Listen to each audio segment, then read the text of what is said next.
La Galerie Univers du Bronze est très heureuse d'avoir organisé cette exposition, donc Pompon et les artistes animaliers. Cette exposition va durer jusqu'au 31 juillet. Et cette exposition a été pour nous un immense plaisir parce qu'elle nous a permis de synthétiser un petit peu tout ce que l'on connaissait sur la sculpture animalière. On commence par une œuvre pour le moins étonnante. Je vous demande de lire le titre, Cosette. François Pompon a fait ça en 1888.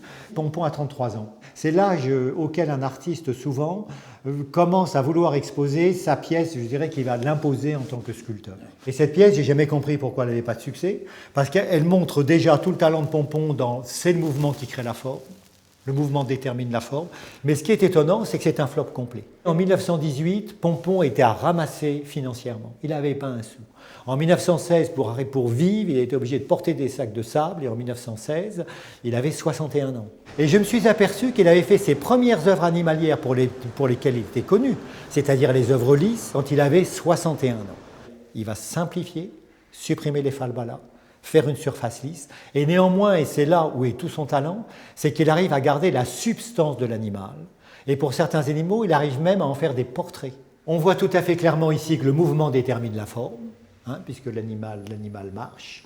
On voit ensuite que le traitement a été lisse, tous les falbalas ont été supprimés, toutes les plumes ont été supprimées, c'est une poule d'eau. Mais vous avez des mouvements propres du lys ici sur l'aile, parce qu'il est quand même dans la sculpture animalière et dans une représentation figurative. Les incisions du lys et les reliefs du lys avec l'œil. Ici, c'est tout à fait intéressant parce que Pompon a fait l'ours blanc et l'ours blanc, il l'a fait en pierre. Il a choisi la pierre de lance parce que la pierre de lance est une pierre calcaire qui a une couleur douce et qui fonctionne parfaitement. Alors, Panthère noire, elle est devenue blanche. C'est la plus grande pierre de lance qu'il ait produite. On a l'évolution finale dans l'œuvre de Pompon, c'est-à-dire le modelé qui s'est encore simplifié, qui est devenu encore plus lisse, et vous avez une douceur globale de l'objet qui était extraordinaire, elle est comme satinée. Alors ici, c'est une rareté.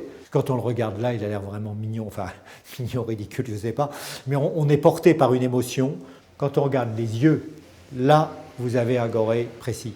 Et là, vous avez le génie du sculpteur qui arrive avec une pointe à donner dans le marbre la forme des yeux tout à fait juste. Un praticien ne peut pas faire ça, c'est impossible. Il n'y a que l'artiste qui peut faire ça.